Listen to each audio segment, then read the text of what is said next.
നമസ്കാരം. My doctor പരിപാടിയിലേക്ക് സ്വാഗതം.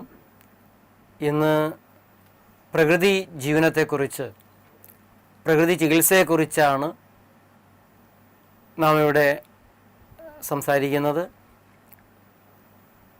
മനുഷ്യ ശരീരത്തിന് സ്വയം ജനിക്കാനറിയാം, സ്വയം വളരാനറിയാം, സ്വയം നശിക്കാനും അറിയാം. ഈ വളർച്ചയുടെ ഒരു ഭാഗം തന്നെയാണ് കേടുതീർക്കുക എന്നുള്ളത്. ശരീരത്തിൻ്റെ കേടിനെ, പോരായ്മകളെ രോഗങ്ങളായിട്ടാണ് നാം തിരിച്ചറിയുന്നത്. ഈ രോഗാവസ്ഥകളിൽ എന്താണ് നാം ചെയ്യേണ്ടത്? രോഗം വന്നാൽ മരുന്ന് കഴിക്കണം എന്നതാണ് നമ്മുടെ ഉള്ളിലേക്ക് ഇന്ന് ഓടിയെത്തുന്നൊരു ചിന്ത. അത് തെറ്റാണ്. രോഗം വന്നാൽ എന്തുകൊണ്ട് രോഗം വന്നു, രോഗത്തിൻ്റെ കാരണങ്ങൾ എന്തൊക്കെയാണ്, ആ കാരണങ്ങളെ അന്വേഷിച്ച് ആ കാരണങ്ങൾ പരിഹരിക്കാനുള്ള കൃത്യതയാർന്ന ചിട്ടകൾ ചെയ്യുക എന്നുള്ളതാണ് വിവേകം. ആ കാരണങ്ങൾ മാറ്റുമ്പോൾ ആ കാരണങ്ങളോടുണ്ടായിട്ടുള്ള രോഗങ്ങളും തനിയെ മാറിക്കൊള്ളും. ഇതാണ് പ്രകൃതി ചികിത്സയുടെ, പ്രകൃതി ജീവനത്തിൻ്റെ അടിസ്ഥാന ചിന്ത. ഇന്ന് നല്ലൊരു ശതമാനവും ആഹാരപാനീയങ്ങളുടെ ദോഷങ്ങൾ കൊണ്ട്, ശ്വസനത്തിൻ്റെ ദോഷം കൊണ്ട്, പോരായ്മ കൊണ്ട്, അല്ലെങ്കിൽ ശ്വസിച്ചാൽ കിട്ടുന്ന വായുവിൻ്റെ ദൂഷ്യം കൊണ്ട്, മാനസികമായ ചിന്തകളുടെ വൈകല്യങ്ങൾ കൊണ്ട്, സമൂഹത്തിൻ്റെ ദോഷങ്ങൾ കൊണ്ട് ഒക്കെയാണ് മനുഷ്യർ കൂടുതലും രോഗിയായി തീരുന്നത്. സമൂഹം, കീടനാശിനികൾ ഉണ്ടാക്കുന്ന കമ്പനികൾ, അവരുടെ കീടനാശിനികളിട്ട് വിളയിക്കുന്ന ഭക്ഷണപാനീയങ്ങൾ, ഹോർമോൺ കുത്തിവെച്ച്, ആൻറ്റിബയോട്ടിക്കുകൾ കുത്തിവെച്ചെല്ലാം ഉണ്ടാക്കുന്ന ഇറച്ചികൾ, ഇങ്ങനെ നിരവധി കാരണങ്ങളാണ് സമൂഹത്തിൻ്റെ ഭാഗത്തു നിന്നുണ്ടാകുന്നത്. അന്തരീക്ഷ മലിനീകരണം, ജലമലിനീകരണം, ഇതെല്ലാം സമൂഹത്തിൽ ജീവിക്കുന്ന മനുഷ്യനെ രോഗികളാക്കുന്നു. അതേപോലെ തന്നെ കഴിക്കുന്ന ഭക്ഷണ സാധനങ്ങൾ. 50 കൊല്ലങ്ങൾക്ക് മുമ്പ് മനുഷ്യ ശരീരം ആഹാരമായി കരുതിയിട്ടില്ലാത്ത, ആഹാരമായി കൈകാര്യം ചെയ്തിട്ടില്ലാത്ത കച്ചവട ഭക്ഷണ സാധനങ്ങൾ അനവധിയാണ് ഇന്നൊരു ശരീരത്തിലേക്ക് ഡംപ് ചെയ്യപ്പെടുന്നത്. കോള, ബിസ്ക്കറ്റ്, മിഠായി, ചോക്ലേറ്റ്, ഐസ്ക്രീം, ബേക്കറി സാധനങ്ങൾ, ഇങ്ങനെ നിരവധി സാധനങ്ങളോടൊപ്പം ഹംബർഗറും ഹോട്ട് ഡോഗും ബ്രോയിലർ കോഴിയും മറ്റു തരത്തിലുള്ള ബ്രോയിലർ മാംസങ്ങളും ഷവർമ്മയും, ഇങ്ങനെയുള്ള ശരീരത്തിന് യഥാർത്ഥത്തിൽ ആഹാരമല്ലാത്തതും എന്നാൽ ആഹാരമാണ് എന്ന് തെറ്റിദ്ധരിച്ച് മനുഷ്യൻ ഉള്ളിലേക്ക് ഇട്ടുകൊടുക്കുന്നതുമായിട്ടുള്ള ധാരാളം സാധനങ്ങളുണ്ട്. അതോടൊപ്പം തന്നെ ചാരായവും മദ്യവും പുകവലിയും കോളകളും ചായയും കാപ്പിയുമൊക്കെയായി ശരീരത്തിന് ഇഹലോകത്തും പരലോകത്തും ഒരു ഗുണവും ചെയ്യാത്ത നിരവധി ആഹാരപാനീയങ്ങളാണ് ഇന്ന് വീണുകൊണ്ടിരിക്കുന്നത്. അത് ദഹിച്ചുണ്ടാകുന്ന രക്തം എങ്ങനെയുള്ളതായിരിക്കുമെന്ന് ഒരു മനുഷ്യനും ചിന്തിക്കുന്നില്ല. ചായ ദഹിച്ചുണ്ടാകുന്ന രക്തം കരിക്കിൻ വെള്ളം ദഹിച്ചുണ്ടാകുന്ന രക്തം പോലെ ഇരിക്കില്ല. ചാരായം ദഹിച്ചുണ്ടാകുന്ന രക്തം ഫ്രൂട്ട് ജ്യൂസ് ദഹിച്ചുണ്ടാകുന്ന രക്തം പോലെ ആവില്ല. വറുത്ത ഭക്ഷണ സാധനങ്ങൾ ദഹിച്ചുണ്ടാകുന്ന രക്തം പഴം ദഹിച്ചുണ്ടാകുന്നത് പോലെ ആവില്ല. അപ്പോൾ ആഹാരം, അതിൻ്റെ ക്വാളിറ്റി, ആ ക്വാളിറ്റിക്കനുസരിച്ചുള്ള രക്തവും മജ്ജമാംസാദികളുമാണ് നമുക്കുണ്ടാകുക. അതുകൊണ്ട് നമ്മുടെ ശരീരത്തിൻ്റെ ക്വാളിറ്റി നാം കഴിക്കുന്ന ഭക്ഷണവുമായി ചേർന്നിരിക്കുന്നു. രോഗം പിടിച്ച ഭക്ഷണം കഴിക്കുന്നവർ രോഗിയായിത്തീരുന്നു, രോഗമുള്ള ശരീരമായിത്തീരുന്നു. ഇതാണ് പ്രകൃതി ചികിത്സയുടെ ഏതാണ്ട് ഒരാമുഖം. ഹലോ. Hello doctor. ആരാണ്? മലപ്പുറം ജില്ലയിലാണ്. പറയൂ. എന്താ പേര്? ചികിത്സയില് പൊണ്ണത്തടി ഇല്ലേ, ഓവറായിട്ട് തടി വെക്കുന്നതിന് ചികിത്സയുണ്ടോ? പ്രകൃതി ചികിത്സയെ പലരും പേടിക്കുന്നത് തന്നെ തടി കുറയുമോ എന്ന് കരുതിയിട്ടാണ്, എന്ന് കേട്ടിട്ടാണ്. മനസ്സിലായില്ലേ? അപ്പൊ അത് പറഞ്ഞാല് ഞങ്ങളുടെ കുടുംബത്തിലൊക്കെ ബന്ധുക്കളൊക്കെ പ്രകൃതി ചെയ്ത ആൾക്കാരുണ്ട്.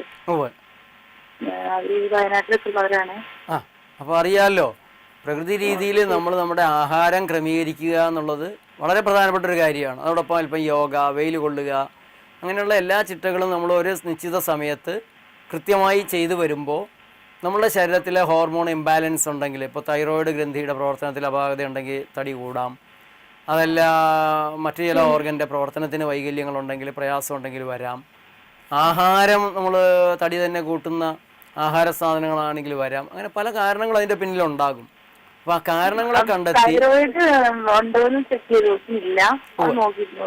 അപ്പോൾ എന്തായാലും അതിൻ്റെ കാരണങ്ങളെ പരിഹരിക്കുന്ന ഒരു സമീപനമാണ് നമുക്കുള്ളത്. അപ്പോൾ അതിൽ രാവിലെയുള്ള യോഗ, കുമ്പളങ്ങ നീര് അല്ലെങ്കിൽ വാഴപ്പിണ്ടി നീര്, വെജിറ്റബിൾ നീരുകൾ, അങ്ങനെ നിരവധി പല രീതിയിൽ നമുക്ക് ഇതിനെ സമീപിക്കാം. പഴങ്ങൾ മാത്രം കഴിച്ചുകൊണ്ട് കുറേ കാലം പോകാം, പച്ചക്കറികൾ വേവിച്ചതിനെ കൂട്ടാം, അല്ലെങ്കിൽ അതെ. അപ്പോൾ അതിൻ്റെ കാരണം കണ്ടുപിടിക്കാനായിട്ട് ഒന്ന് നേരിട്ട് ഇരുന്നാലാണ് നന്നായിട്ട് സാധിക്കുക. ഏതായാലും തൽക്കാലം ചെയ്യാവുന്ന ഏറ്റവും നല്ലൊരു കാര്യം വേവിച്ച ഭക്ഷണം ഒരു നേരം മാത്രം ആക്കുക.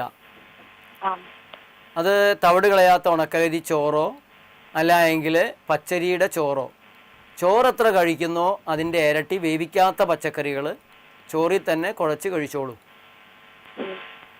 അതിൻ്റെ ഇരട്ടി വേവിക്കാത്ത ക്യാരറ്റ്, ബീട്രൂട്ട്, തക്കാളി, കോവയ്ക്ക, വെണ്ടയ്ക്ക ഇതുപോലുള്ള എല്ലാം ചെറുതായിട്ട് അരിഞ്ഞ് നമുക്ക് ചോറിൽ കൂട്ടിയിട്ടോ അല്ലാതെയോ എത്ര ചോറ് കഴിക്കുന്നോ അതിൻ്റെ ഇരട്ടി വേവിക്കാത്തത് കഴിക്കണം. ആ കഴിക്കുന്ന അത്രയും അളവ് വേവിച്ച പച്ചക്കറികൾ കഴിക്കണം. അവിയൽ, തോരൻ, അങ്ങനെയുള്ള. ഇപ്പോൾ കുറച്ച് നാളത്തേക്ക് ഒരു വെജിറ്റേറിയൻ ഡയറ്റിലേക്ക് വരണം. അതിൽ തന്നെ ഈ ഒരു പ്രത്യേകത എടുക്കണം. അപ്പോൾ ഒരു നേരം ഉച്ചയ്ക്കായിരിക്കും നല്ലത് ഈ രീതിയിൽ ചോറും കറികളും കഴിക്കാം. രാവിലെ നമുക്ക് പഴങ്ങൾ കഴിക്കാം, അല്ലെങ്കിൽ വേവിക്കാത്ത പച്ചക്കറികൾ കഴിക്കാം, അതല്ലെങ്കിൽ ഒരു കരിക്ക് കുടിക്കാം, അതല്ലെങ്കിൽ ജ്യൂസ് മാത്രമാക്കാം. ഉച്ചയ്ക്ക് ശേഷം ജ്യൂസുകൾ കുടിക്കാം, രാത്രി പഴങ്ങൾ കഴിക്കാം. ഒന്നില്ലെങ്കിൽ 2 നേരം പഴങ്ങൾ, 1 നേരം ചോറ്, അല്ലെങ്കിൽ 3 നേരം പഴങ്ങൾ, അതില്ലെങ്കിൽ 2 നേരം പഴങ്ങൾ, 1 നേരം വേവിക്കാത്ത പച്ചക്കറി, 1 നേരം ചോറ്, അങ്ങനെ ഒരു തരവും ആവാം. അത് വിശപ്പനുസരിച്ച് നമ്മുടെ മനസ്സ്, ഇഷ്ടം, നമ്മുടെ ഒരു സന്തോഷം അതനുസരിച്ച് അങ്ങോട്ടും ഇങ്ങോട്ടും മാറ്റാം. അതിലും വാഴപ്പിണ്ടി നീര് ദിവസേന 1 ഗ്ലാസ് കുടിക്കുന്നത് നല്ലതാണ്. കുമ്പളങ്ങ നീര് രാവിലെയും വൈകിട്ട് ഓരോ ഗ്ലാസ് കുടിക്കുന്നത് നല്ലതാണ്. വെയിൽ അരമണിക്കൂറെങ്കിലും ഒരു ദിവസം കൊള്ളുന്നത് നല്ലതാണ്. ബാക്കി കാര്യങ്ങൾ നമുക്ക് ഒന്ന് ചെയ്ത് നോക്കിയിട്ട് നല്ല വ്യത്യാസം ഉണ്ടെങ്കിൽ അടുത്തുള്ള ഏതെങ്കിലും ഒരു പ്രകൃതി ഉത്സാഹത്തിൽ പോയാൽ അവർ പറഞ്ഞു തരും. ഇതിന് വിളിച്ചതിൽ വളരെ സന്തോഷം. ഇവിടെ കോഴിക്കോട് സിവിൽ സ്റ്റേഷൻ്റെ തൊട്ടടുത്തുള്ള മാർബിൾ ഗോഡൗണിൻ്റെ പിന്നിലാണ്. സിവിൽ സ്റ്റേഷൻ്റെ മെയിൻ ഗേറ്റിൻ്റെ അടുത്ത് തന്നെയാണ് നേച്ചർ ലൈഫ് ഇൻ്റർനാഷണൽ ഉള്ളത്. ഓക്കെ, വിളിച്ചത് സന്തോഷം, നന്ദി.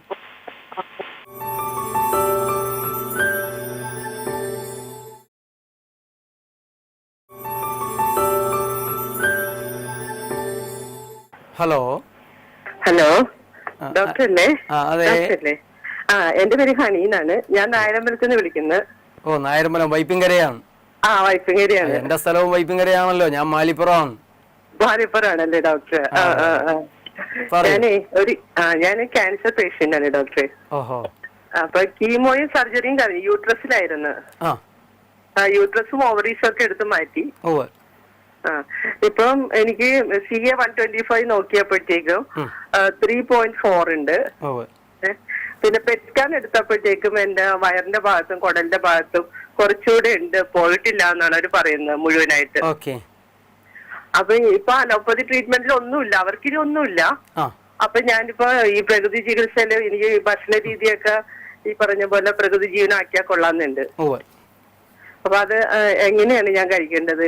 രാവിലെ എന്ത് കഴിക്കണം, ഉച്ചയ്ക്ക് എങ്ങനെയാണ്? അതൊന്ന് പറഞ്ഞു തന്നാൽ വലിയ ഉപകാരമായിരുന്നു എനിക്ക്. ഇതില് ഈ വയറ്റിലുണ്ടാകുന്ന പ്രശ്നങ്ങളെ, പ്രത്യേകിച്ച് യൂട്രസിലുണ്ടാകുന്ന പ്രശ്നം, നമ്മൾ അങ്ങനെയൊന്നും പേടിക്കേണ്ട ഒരു ആവശ്യമില്ല. ഇപ്പൊ കരളിലായിരുന്നു ക്യാൻസർ എങ്കിൽ ഞാൻ ഇത്രയും ധൈര്യം പറയില്ല. ഏതായാലും പ്രധാനപ്പെട്ട കുഴപ്പങ്ങളുടെ ഭാഗങ്ങൾ എടുത്ത് മാറ്റി എന്നാണല്ലോ പറഞ്ഞത്. ചെയ്യാനുള്ളതെല്ലാം ചെയ്യുകയും ചെയ്തു. അപ്പോൾ ഇനിയെങ്കിലും യഥാർത്ഥത്തിൽ ചെയ്യേണ്ടത് എന്താണ് എന്നുള്ളൊരു ഭാഗത്തേക്ക് വരിക. ആയാലും പ്രകൃതി ജീവിതത്തെ കുറിച്ച് അന്വേഷിച്ചത് വളരെ നന്നായി. ക്യാൻസറിനെ നേരിടാൻ വേവിക്കാത്ത ഭക്ഷണം എന്നുള്ളതാണ് ആദ്യത്തെ തത്വം. തീ കണ്ടത് ആ. ഒരു സാധനവും ഉള്ളിൽ പോകാൻ പാടില്ല. അയ്യോ. അയ്യോന്നോ? അസുഖം മാറണോ? ഒട്ടും ഒരു നേരം പോലും എനിക്ക് വേവിച്ച ഭക്ഷണം കഴിക്കാൻ പറ്റില്ല അല്ലേ? ഒരു നേരം പോയിട്ട് അങ്ങോട്ട് നോക്കുക പോലും ചെയ്യാൻ പാടില്ല. ആണല്ലേ? ഉപ്പിന്റെ ഒരു അംശം നമ്മുടെ ശരീരത്തേക്ക് പുറത്തുനിന്ന് കയറാൻ പാടില്ല. ചൂടാക്കിയതോ ചൂടാറിയതോ ഒന്നും പാടില്ല. അപ്പോ എന്താ പേര് പറഞ്ഞത്? ഹണി. ഹണി. ഏദൻ തോട്ടത്തെ കുറിച്ച് കേട്ടിട്ടുണ്ടോ? ഏദൻ തോട്ടം കേട്ടിട്ടുണ്ട്. ഉണ്ടല്ലോ. മനുഷ്യനെ സൃഷ്ടിച്ച ദൈവം എന്ന് വിശ്വസിക്കുന്ന ആളുകള്, പ്രത്യേകിച്ച് ക്രിസ്തു മതത്തിലും ഇസ്ലാം മതത്തിലും, മനുഷ്യനെ സൃഷ്ടിച്ചിട്ട് ദൈവം താമസിക്കാൻ കൊണ്ടുപോയി ആക്കിയത് ഫ്ലാറ്റിലല്ല, എറണാകുളം നരകത്തിലും അല്ല, ഏദൻ തോട്ടത്തിലെ കാടിന്റെ നടുക്കാണ്. ഇവിടെയുള്ള തോട്ടത്തിലെ പഴങ്ങൾ മുഴുവൻ നിനക്ക് കഴിക്കാമെന്നും പറഞ്ഞു. അപ്പോ ഇനിയുള്ള ജീവിതം ഏദൻ തോട്ടത്തിലേക്ക് താമസം മാറ്റുക. അപ്പൊ പഴങ്ങൾ, വേവിക്കാത്ത പച്ചക്കറികൾ, കരിക്ക്, തേങ്ങ, നേർപ്പിച്ച പഴച്ചാറ് അല്ലെങ്കിൽ വെജിറ്റബിൾ ജ്യൂസ്, ഐസും മധുരം ഇടാതെ. പഴച്ചാറ് നേർപ്പിച്ച് കഴിക്കണം, വെള്ളം ചേർത്ത് കഴിക്കണം. വെള്ളം ചേർത്തില്ലായാലും കുഴപ്പമില്ല. ഒരു നേരത്തെ ഭക്ഷണമായിട്ടാണെങ്കിൽ വെള്ളം ചേർക്കാതെ കഴിക്കാം. അതല്ല, അതിനിടയ്ക്ക് ഭക്ഷണത്തിന്റെ ഇടയ്ക്ക് നമ്മൾ ദാഹമൊക്കെ തോന്നി താല്പര്യം തോന്നി കഴിക്കുകയാണെങ്കിൽ അത്രയും തന്നെ വെള്ളം ചേർത്തിട്ട് കഴിക്കണം. അതെ, പക്ഷെ ഐസോ മധുരമോ ഇടാൻ പാടില്ല. ശർക്കരയും പഞ്ചസാരയൊക്കെ ചൂടായതാണ്, വെന്തതാണ്. തേൻ ഉപയോഗിക്കാമോ? തേൻ ഉപയോഗിക്കാം, പക്ഷേ പലയിടത്തും ഇപ്പൊ കിട്ടുന്ന തേൻ, അഗ്മാർക്ക് തേനെല്ലാം ചൂടാക്കിയതാണ്. ചൂടാക്കാത്ത തേനാണെങ്കിൽ ഉപയോഗിക്കാം. പ്രകൃതി ജീവനത്തിൽ എനിക്കിപ്പോ ഇവിടെ കിട്ടാവോ? ഡോക്ടർ ഇവിടുന്ന് കിട്ടുമോ? അവിടെ മാലിപ്പുറത്ത് നിന്ന് കിട്ടും. മാലിപ്പുറത്തുനിന്നല്ല ഡോക്ടർ, ഇവിടെ ഇല്ലേ ചമ്പക്കരയിൽ നിന്ന് കിട്ടും. ചമ്പക്കരയിലുള്ള നേച്ചർ ലൈഫിൽ നിന്ന് കിട്ടും. അവിടുന്ന് വാങ്ങാം. അത് ചൂടാക്കാത്തതാണ്.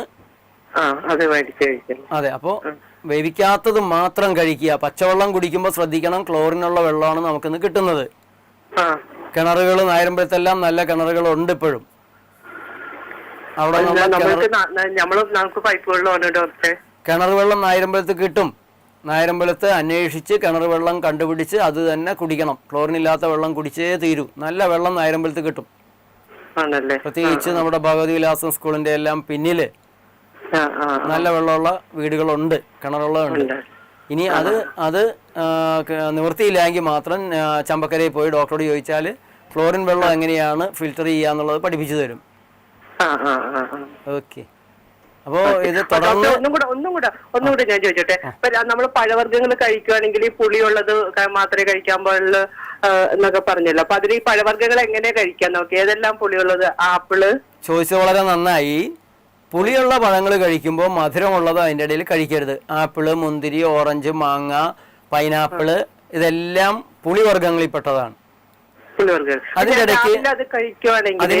ഇടയ്ക്ക് അത് കഴിക്കുന്ന കൂട്ടത്തില് നമ്മൾ സപ്പോട്ട കഴിക്കണ്ട, പേരയ്ക്ക കഴിക്കണ്ട. പേരയ്ക്ക, സപ്പോട്ട, ചക്ക അങ്ങനെയുള്ള സാധനങ്ങൾ, മധുരമുള്ള പഴങ്ങൾ അത് കൂട്ടി വേറെ കഴിക്കാം. അന്നേരം മുന്തിരി ഇടക്ക് കയറ്റരുത്. ഈ കാര്യം മാത്രമാണ് ശ്രദ്ധിക്കേണ്ടത്. ഒരു രാവിലെ എനിക്ക് ഈ പറഞ്ഞ പോലെ ഈ ഭക്ഷണം കഴിക്കാമോ? ഇങ്ങനെ പല പല പഴവർഗ്ഗങ്ങൾ ഒന്നിച്ച് കഴിക്കാമോ?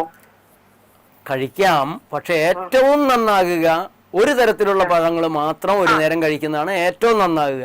അപ്പൊ പുളിയുള്ളത് രാവിലെ എനിക്ക് കഴിക്കാമോ? പുളിയുള്ളത് ഇഷ്ടം പോലെ കഴിക്കാം, ഇഷ്ടം അനുസരിച്ച് കഴിക്കാം, കുഴപ്പമില്ല. അപ്പൊ വയറിന് പുളിയുള്ളതായതുകൊണ്ട് ഇങ്ങനെ കഴിക്കുമ്പോ കുഴപ്പമൊന്നും ഉണ്ടാവില്ലല്ലോ. ആദ്യത്തെ 3-4 ദിവസം അസിഡിറ്റി ഇളകുന്നതിന്റെ, കഫം ഇളകുന്നതിന്റെ, നമ്മുടെ ഉള്ളിൽ കെട്ടിക്കിടക്കുന്ന മലം ഇളകുന്നതിന്റെ ഒക്കെ ഒരു അസ്വസ്ഥത നമുക്ക് തോന്നും. അത് സാരമില്ല, വെള്ളം കുടിക്കുക. 3 ദിവസം കഴിഞ്ഞു കഴിഞ്ഞാൽ നല്ല ശോധനയൊക്കെ കിട്ടിക്കഴിഞ്ഞാൽ ഈ പ്രയാസങ്ങളെല്ലാം മാറും. പിന്നെ വളരെ ആശ്വാസമാണ്. ക്ഷീണം ഉണ്ടായാൽ വിശ്രമിക്കണം. ദാഹത്തിന് വെള്ളം, വിശപ്പിന് ഭക്ഷണം, ക്ഷീണത്തിന് വിശ്രമം. ഇതാണ് പ്രകൃതിയുടെ അടിസ്ഥാന നിയമം. ആ നിയമം അനുസരിച്ച് ധൈര്യമായിട്ട് മുന്നോട്ട് പോകുക. എനിക്ക് സാലഡ് മാത്രം മതി, വെജിറ്റബിൾ സാലഡ് ആവാലോ? Vegetable salad. പിന്നെ ഈ പറഞ്ഞ പോലെ രാത്രി ഫ്രൂട്ട്സ് തന്നെ. അതെ, ഇടയ്ക്കും കഴിക്കണോ തോന്നിയാൽ ജ്യൂസ് ആയിട്ടോ എന്തെങ്കിലും കഴിച്ചോളൂ. കഴിക്കാം. അപ്പൊ വേവിച്ചതൊന്നും വേണ്ട എന്നാ ഡോക്ടർ പറയുന്നത്. വെയിൽ കൊള്ളുന്നത് നല്ലതാണോ? വെയിൽ കൊള്ളുന്നത് ക്യാൻസറിനെ ചെറുക്കാൻ വെയിലിന് അസാധാരണമായിട്ടുള്ള കഴിവുണ്ട്. മൃഗങ്ങളെല്ലാം നിങ്ങളുടെ കോഴിയും ആടും നായ്ക്കുട്ടികളും ഒക്കെ കാലത്തെ വെയിലത്ത് പോയി കിടക്കുന്ന കണ്ടിട്ടില്ലേ? അതെ അതെ. അത് കേരളത്തിൽ മാത്രമല്ല, വെയിലുള്ള രാജ്യങ്ങൾ എവിടെയെല്ലാം ഉണ്ടോ അവിടെയെല്ലാം പക്ഷിമൃഗാദികൾ വെയിൽ കൊള്ളും. അപ്പൊ വെയിൽ ഞാൻ എത്ര നേരം കൊള്ളണം? എനിക്ക് ഇപ്പൊ കാലത്തും വൈകുന്നേരം കുറച്ചു നേരം കൊണ്ടാ മതിയോ? ചൂട് കൂടിയ വെയില് കാര്യമായിട്ട് ഒരു രോഗശമനത്തിന് വേണ്ടി കൊള്ളേണ്ട ആവശ്യമില്ല. അപ്പോൾ രാവിലെ ഒരു 9 മണിക്ക് മുമ്പ് അല്ലെങ്കിൽ 10 മണിക്ക് മുമ്പ്, വൈകിട്ട് ഒരു 5 മണിക്ക് ശേഷം, അത് 10 മിനിറ്റ് 20 മിനിറ്റ് അങ്ങനെ കൂട്ടി കൂട്ടി ഒരു 3 മണിക്കൂർ വരെ കൊള്ളുക. വളരെ നല്ലതാണ്. അപ്പോൾ ഒരു വെള്ള കോട്ടൺ വസ്ത്രം എടുത്തിട്ട് വേണം വെയിൽ കൊള്ളാൻ. വേറെ കളറുള്ള വസ്ത്രം എടുത്തിട്ട് വെയിൽ കൊള്ളരുത്. ചെരുപ്പ്, കണ്ണട, വാച്ചൊന്നും അന്നേരം സമയത്ത് നമ്മുടെ ശരീരത്തിൽ ഉണ്ടാവരുത്. ചെയ്തോളൂ. ഇടയ്ക്ക് എൻ്റെ റിസൾട്ട് എന്താണെങ്കിലും സംശയം ഉണ്ടെങ്കിലൊക്കെ അവിടെ ചമ്പക്കര അറിയാവുന്നത് കൊണ്ട് അവിടെ പോയി ബന്ധപ്പെട്ടോളൂ കേട്ടോ. Okay, thank you doctor. Thank you.